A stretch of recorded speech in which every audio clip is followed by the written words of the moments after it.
Thank you very much. It's my great honor to be here today with some of the leading pastors and faith leaders from across our nation. These are great people, most of whom I know, and my administration is open 100%, and we have been.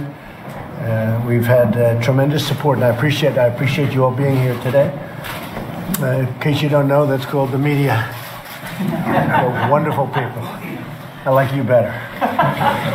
I'm very happy to welcome these great leaders, including my good friends, Pastor Paula White, Bishop Harry Jackson, Dr. Alveda King. Thank you for being here, by the way. Thank you. Darrell Scott, who's been with me from, I think, before I even announced. He was saying, you should run. Thank you, Darrell. Today, we'll discuss the progress we've made, and it's been tremendous, and the next steps we must take to continue bringing opportunity and safety to all of our citizens. Throughout our history, America's churches and religious leaders have called for change and have inspired us to care for and bring hope back to those in need. So many people in need. These are the people that they do a job and it's really largely unrecognized, which is something they don't even care about, frankly. They just want to take care of people. But the people realize it, and they love you. They love you very much. You know that. By cutting taxes, reducing regulation, increasing American energy, and promoting American manufacturing, a situation where, as you remember, the other side of the equation said people don't want to do manufacturing anymore. I said, well, they don't want to make things. Well, it turns out we're doing record business in manufacturing. We've increased and created 3.7 million more jobs since Election Day. African American and Hispanic unemployment rates have reached the lowest levels in recorded history, meaning history. The lowest levels ever. African American and Hispanic, Asian also, women also, 66 years. We've launched a bold workforce training initiative. So far, over 100 companies and associations have already pledged to train and retrain over 4 million Americans. So important because we have companies once again coming back into our country and they want to employ people. So we're training and working with these people, and we're getting companies to do the same. It's been a very beautiful thing. We fought hard to include opportunity zones in our tax bill, which, as you know, we have. This tax incentive will bring badly needed investment into distressed communities, communities with high unemployment, communities where it's really tough to get a job. And already we're seeing what's happening. We're seeing the benefits. Our focus on opportunity for every citizen includes helping former prisoners. These citizens re-entering society have had a tough time. We want them to get jobs so they don't have to return to a life of crime and go back in to the same prison where they just got out. I mean, this has been a tremendous problem, and the best thing we could do actually is exactly what we're doing, creating an environment where the country is doing so well. And prisoners have never, ever, even close, done better than they've done now when they get out, because they're getting jobs. And the reason it's hard to get people because we're pretty well filled up. So for the first time, probably, I think I could say ever, they're getting a break. And I have to tell you, the people that are hiring prisoners, and you've heard me say it, they're loving them. And I don't mean in every case, but in a big percentage of cases, they're loving them. And these are people that are doing really an incredible job. But a lot of people didn't want to do it. They didn't want to hire prisoners. They're doing it. I have one man, a friend of mine, he's now up to number 10. And I don't say he loved all 10, but he likes 7 of them a lot. In fact, he said 6 of them are better than anybody else he has. I don't think that's a bad percentage, right? And he's a fan, and a lot of people are becoming fans. We passed the First Step Act through the House, and we're working with the Senate to pass that into law, and I think we'll be able to do it. When we say hire American, we mean all Americans, every American, everybody. We cannot have opportunity without safety. We're working every day with local and federal law enforcement to reduce violent crime all over the country. I mean, you look all over the world, you think, but all over our country. And the numbers are going down. Every American child should be able to grow up in a safe community, surrounded by a loving family with access to a great education that leads to a lifelong career and success and all of the things that go with great success. We also underscore the crucial importance of faith in fostering strong families and communities. And I just want to again thank you all for being here, and you're very special people. I don't even know if you know that, but you're very special people. You're admired by everybody in this country. Even if they're not believers, most of them admire what you're doing. But maybe we'll make them believers, right? We're going to work. And I'd like to ask John Gray, if you could just start off with a prayer, would be great. Sir. Thank you, John. God, we thank you for an opportunity to speak about the hearts of those who sometimes cannot fight for themselves. Thank you for this moment to be able to share our hearts with the president and his administration. Dr. King said, we cannot influence a table that we are not seated at. And so we pray that this conversation will be fruitful and productive and honoring of the best traditions of this nation. Yes. We further pray that you will continue to give wisdom and insight to our president and his leadership team to be what our nation needs to build this country from the inside out, that we will continue to be a beacon of hope and light around this world. Bless his family, bless his health, and everything that he puts his hands to do. Yes. This is our prayer, and bless our time together. Jesus, in your name I pray. Amen. Amen. Thank you, John. Thank you, sir. I think he's done that before. What do you think? I appreciate it. Thank you. Maybe we could go around the room and we'll start, well, my friend, from the beginning. Yes, sir. Thank you. Yes, maybe sir. Just say a couple of words, if you will. I'm so blessed and honored to be here and to be able to pray right here in the White House. And the most recent thing I've noticed that you've done so many things that were great. Everybody expects me to talk about the life and the babies, and I could do that. But you opening up the steel mills. And I lived across the street, pastors, in front of a steel mill in Birmingham. Now, that's when they were bombing us and everything. But the people were at work.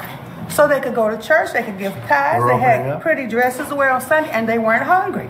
So you said you were going to reopen those steel mills. They're opening. I'll leave it at that. I won't take too much time. The dumping is stopping. I saw it. The dumping is stopping, and the steel mills are opening. Yes. United States Steel just announced another 2 plants. They're up to 8. Nucor just yesterday opening a big one, a brand new one, $250 million in Florida. The steel mills are coming back, and we need steel in our country. We do. We need it for defense. We need it for a lot of reasons. We can't let that happen. They were ready to be gone. It was ready to be extinct. We had to get our steel from other countries. We can't do that. So thank you for mentioning really, that. Thank you. I saw that. Yeah, they're really open. It's an incredible story. Please. All right. John Ponder, Las Vegas, Nevada. First of all, Mr. President, I'd like to thank you for recognizing me on the National Day of Prayer for the transformative power of Jesus that had worked in my life. Since that day, I echo your sentiments that the work that's being done in the reentry community as a result of prison reform, there are a lot of employers out there right now that are willing to hire people who are coming home from the prison system. One of the things that we've learned was that employers are not willing to hire people. They're not willing to hire projects. And because of these different initiatives, when we're able to help them to be tremendous assets to the employers and not liabilities, then they're hiring them all day long. So we just thank you for the direction that the country is going in, as specifically as our partnerships with law enforcement are beginning to grow.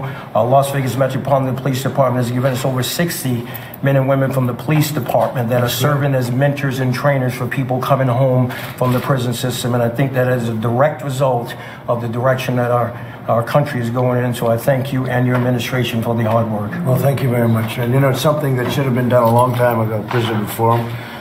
And Paula and Jared, I want to really thank you for the job you've done. It's really incredible. But a lot of people are saying, you mean it's the Trump administration that's doing this? You understand. They don't believe it. But we're really making a tremendous amount of progress, and it's a beautiful thing to watch. Thank you, John. Mr. President, Reverend DeJesus from the city of Chicago, from the community of Humboldt Park, New Life Covenant Church. First of all, let me just say thank you for your boldness. Thank you for taking a stand for those that are disenfranchised. And I want to say that in the city of Chicago, there are so many pockets that's not talked about revitalization. And I know this is something in your heart of rebuilding communities. And I look forward to partnering with you and your administration to revitalize the city of Chicago. Thank you very much. Thank you, Mr. President. Thank you. Mr. President, my name is Van Moody from the Worship Center in Birmingham, Alabama. And I just want to continue to underscore what's already been said. Thank you for your heart for all people, but particularly your leadership on the issue of prison reform and workforce development. Those are two of the biggest issues facing Alabama. A lot of the individuals that we spend a lot of time ministering to are really hard hit in those areas, corporations. That's the biggest issue right now in Alabama. So thank you for your leadership on this issue. Thank you for being compassionate and caring about all people. Great state, too. Yes. Great people. Thank you. Mr. President, Kyle Searcy, Montgomery, Alabama, also. I want to echo all that's been said. We're very grateful for your heart toward criminal justice reform, your heart toward the urban communities. It's very, very amazing. Montgomery, Alabama is a city that's known for unity and bringing people together, and so many things have come out of that city. And it's just very encouraging that you have a heart to begin to bring people together, work across the aisle, and get things done. Many people on our team pray for you every single day. That's really Thank you, Mr. President. I appreciate it, folks. Thank you very much. Mr. President, Philip Godot from Sacramento, California, and don't give up on California.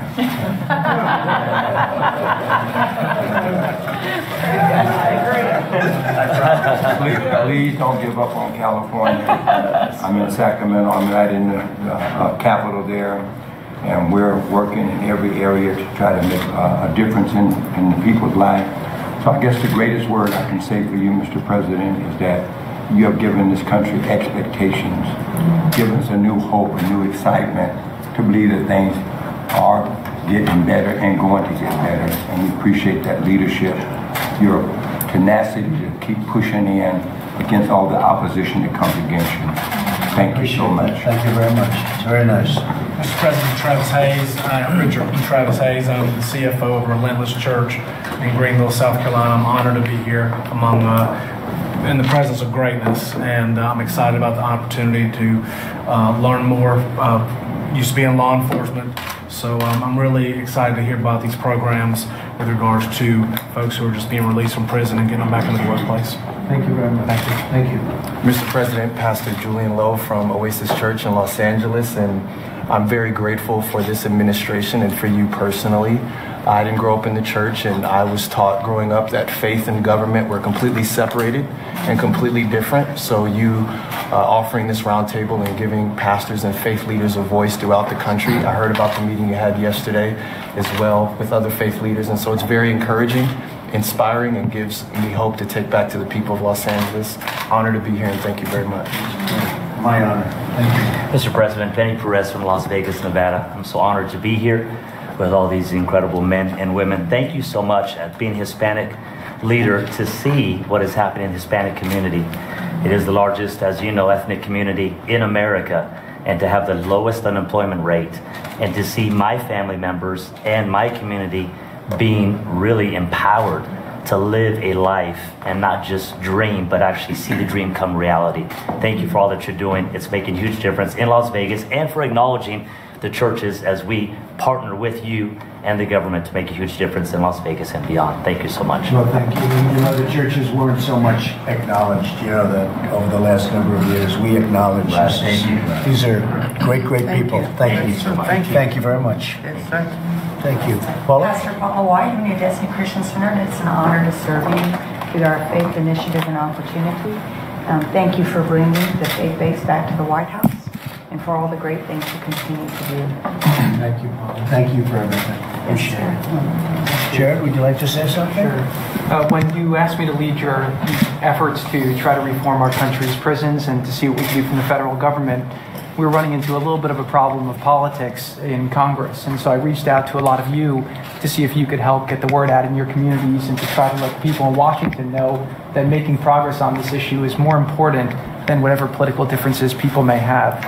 You guys came to the White House, you all mobilized your communities, and we were able to get the bill through the House, and hopefully we'll have the same results in the Senate. What happened from there, though, is it opened a dialogue between this administration and a lot of you, which has led us to believe that a lot of the policies we've been pushing under the president's leadership do help all of your communities and do help your different places where you're leading, and it's enabled us to open up a further dialogue. So I'm very happy today for everyone to be here today to talk about this administration's efforts for prison reform, but also to discuss what we can work on further together to continue to make a difference for all Americans. Well, that's really nice. And, you know, Jared's working on a lot of very important things, but this has become, I think, just about number one on your list. Who would have thought? Who would have thought? It's just been great the way you've done it. We all I think I speak for the room when I say we appreciate it.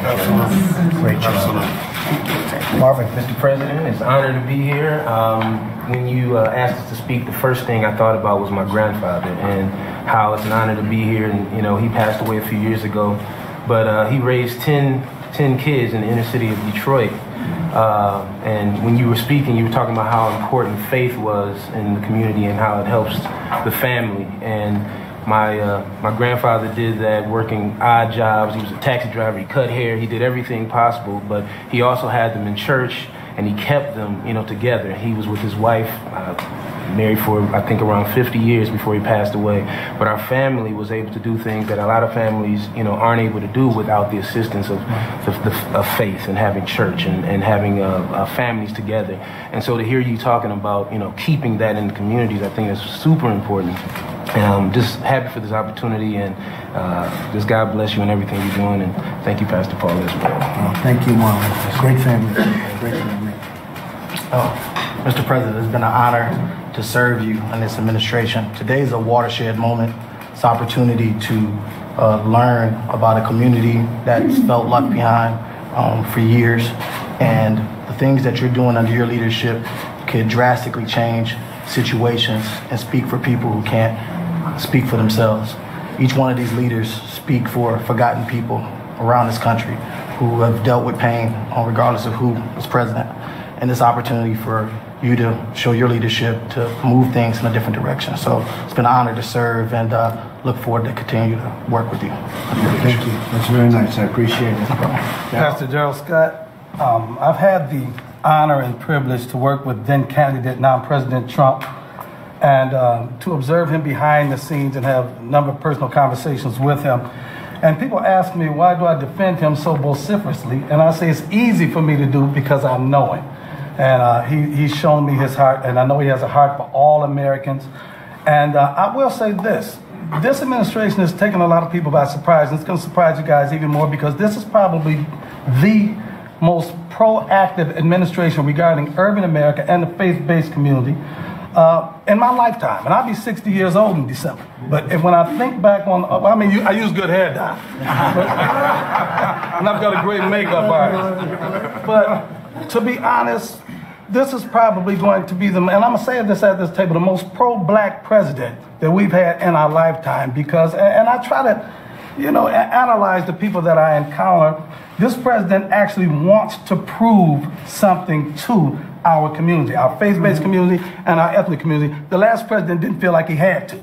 He felt like he didn't have to prove. He got a pass. This president this administration is probably going to be more proactive regarding urban revitalization and prison reform than any president in your lifetime. If we work together, give him a chance, don't pay any attention to these guys back here. And I promise you, we will do something that we will. This administration will continue to make history. It's going to be a lot of positive change. Great things are on the horizon. I promise you.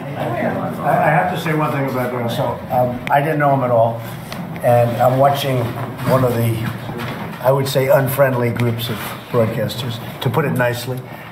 And I said, "Who is that guy?" He was destroying them. I say, "Who is he?" Then I saw him 2 or 3 times, and I said, I have to meet him. But I want to just thank you. You have been incredible. You are some voice. And when I heard, okay, tell him, how long are you married? Tell me. 39 years. Okay. 38 years. So I thought he was like 35 years old. Okay. So did you. Exactly. And then he said, say hello to my wife. He said, I've been married 39 years. I said, you're married 39 years. I thought you were 35 years old, right? But you're doing a good job. You're obviously doing it right because you look great, and we really appreciate it. We're going to be all right. Right from the beginning.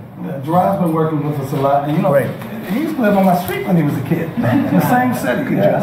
Small world. Yeah. Thank you, sir. Appreciate it. Mr. President, I'm Bishop Kelvin L. Cabarrus, the Impact Church of Orlando, Florida. I want to thank you, and I echo the sentiments of all of the colleagues that have already spoken for your work as it relates to prison reform. And I definitely thank you for your commitment to partnering with the faith-based community. I happen to be in many rooms, in one room in particular, when we had a meeting a year ago in the Oval Office, and you said to all of the faith leaders standing around your desk that I'm going to untie the hands of the faith-based community. I'm going to free you and take the muzzle off of your mouth. And in a year's time, I have watched you day by day do just that by freeing the faith community and partnering with us to do what we've been called to do, and that's to impact our community. So thank you. Well, one of the big things we've done is the Johnson Amendment. You know, you're free to do what you want to do now. You couldn't talk because you were afraid of a lot of bad repercussion. And we, as you know, we've taken that off. That was a bad thing. Yes, it was. That was a bad thing that Lyndon Johnson did a long time ago. You had to have a lot of power to get it done, but you now are free to say what you want, and when you want to support somebody, you support that. It doesn't have to be me. Of course, I hope it's me. But you're free. You know, you're the people that we respect, and you were really not able to say what was on your mind. And we want you to say what was on your mind and what is on your mind. So I think getting rid of that is a big, big factor. And at some point in the not too distant future, we're going to put it through Congress. In addition to just an executive order, we're going to put it through Congress. We're going to get rid of it permanently because it should not be here. Okay? We're going to work on that. Thank you. Mr. President, I'm Sharon Nesbitt, Senior Pastor of Dominion Church in Marion, Arkansas. I want to say thank you for your policies on prison reform and urban initiatives. As you know, Arkansas has one of the largest prison rates in the country, so thank you for getting us back to the table and for your faith-based initiatives to let us come to the table. Thank you. Very much. Great place. Great place. Thank you. Mr. President, my name is Bishop Darrell Hines from Milwaukee, Wisconsin. I pastor the Christian Faith Fellowship Church of God in Christ, and I serve on the General Board of the Church of God in Christ, where we have a 5-point faith-based initiative for inner city reform. And of course, prison is one of them. And so I appreciate, first of all, being invited to the table. It's an interesting thing because I was watching news. I watch news all the time. And I saw you on news. This was just last week. And I said, you know, I would love to go and have him hear me. I said, I don't know how that's possible. I don't know anybody who I think who knows him. And then I get the call from, I don't want to call him Coconut, but I get him from Marvin Jr. He calls me and he says, listen, I want you to go with me to the White House. And I think the most interesting thing about this moment is that we hear several things, but to know you hear us is an encouraging moment. And I want to thank you for taking this time to invite us to the White House and then taking the time to hear us concerning our concerns in our community and in our faith, because they both need the ear of the president. So thank you. Very nice. Thank you. So you're surprised you get that call right after you're talking? I have. God moves in mysterious ways. You know who that is? Right. Thank you, Mr. President. My name is Bill Owens, founder and president of the Coalition of African American Pastors. I'm honored to be here with you today. We've met several times. Thank you, Dr. Scott, for the invitation, Paula White, to be here. And we are with you 100%. I'm with Bishop Hines, I'm Church of God in Christ, and we all in it together, and we will work together to make the difference. Can I say something? Reverend Owens has been active with several different administrations in the past as well. He worked with President Reagan, am I right? Bush. President Bush. Very close. He marched with Martin Luther King too. Thank you very much. And it was my turn to go while everybody. Mr. President, I am certainly honored to be here with you. I'm Pastor Mike Freeman from Spirit of Faith Christian Center, 10 minutes from this house. You are invited any Sunday you would like to come. I'll leave a parking space open for you there so you won't have any opportunity to be delayed. This is a very critical time that we're in. One of the things I remember the most and recall about a statement you made when you were running, you said if you were able to win the White House, that Christians would have a friend in the White House.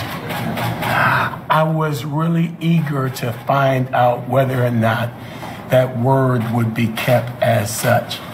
To be sitting here with you today as a representative of the Christian community, it is so wonderful. I'm elated to know, first of all, you're a man of your word. Secondly, you have an ear to hear from God.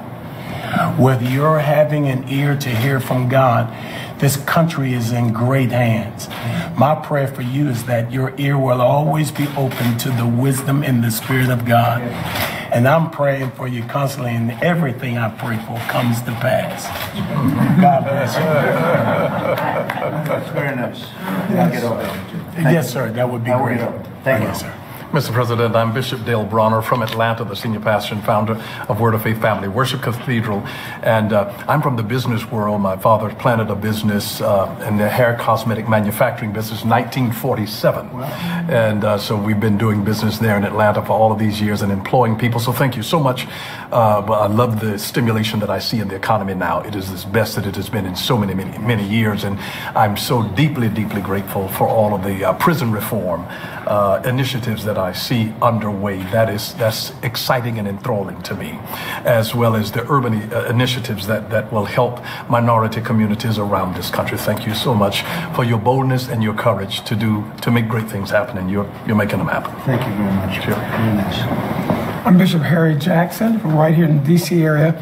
First of all, I really feel called to pray for you. Absolutely. And the year before as you ran, I felt that burden. I felt that feeling that you were going to win. And I'm so very thankful, as he said, that you're so open. Criminal justice reform is so critical because it prevents many African Americans and Hispanics from becoming a permanent underclass. And I think the opportunity zone concepts that you're working with are critical because it brings green power. We really don't need black power unless you got some green power working with that black power. It brings green power to our urban areas. So I believe we can break the generational curse of poverty and people who are isolated. And it's because of your boldness. And despite all that's been coming against you, you've stood your ground and you've been a champion. God bless you, sir. Thank you. Thank you. Appreciate it. John? Mr. President, John Gray, Senior Pastor of Relentless Church in Greenville, South Carolina. And I am grateful for the opportunity to be at this table. At a time in our country where faith is becoming a bit of a dinosaur, in a time of moral relativism and secular humanism, it is refreshing to know that those of us who have committed our lives to fighting for people who cannot fight for themselves have a seat at the table to share our hearts. I believe that the very best principles of Scripture call us to fight for the poor, for the oppressed, for those who have made mistakes. Criminal justice reform is an opportunity to give a second and third chance to those who want to become productive members of society. Our nation cannot forget the broken. It is in the best tradition of our nation to fight for them. And when I think about the history of the church in this country, we have always fought for those who could not fight for themselves. So when I think of those who are coming out of prison who want to contribute, this is critical. When I think of veterans, I have here the obituary of my uncle who passed away a few weeks ago. He was 77. He was a veteran in the U.S. Army, and he battled through mental illness and other challenges. And we saw systemic poverty, multi-generational poverty. But had he been resourced with the proper care, and had he been resourced with other necessities, he could have contributed even more. And so I'm very grateful for you, for this administration that's allowing for the conversation. And again, my prayer is that you will continue to have wisdom and insight to lead this nation. Truly, all of us are created equal. And so thank you for giving us an equal opportunity to fight for this nation and what it means to be an American. Thank you, John. Thank you. How many people in your church? Well, we just started 3 months ago, and we have about 5,500, 6,000. Yeah, that's what I heard. I heard it's really incredible. Very quick. Yes, sir. Some of them 45,000, 50,000 people. some of you even more than that. So I congratulate you all, and it's an honor to have you here. And you always have a friend in the White House. You know that. Harry, you know that, right? Thank you all very much. Thank you. Thank you very much.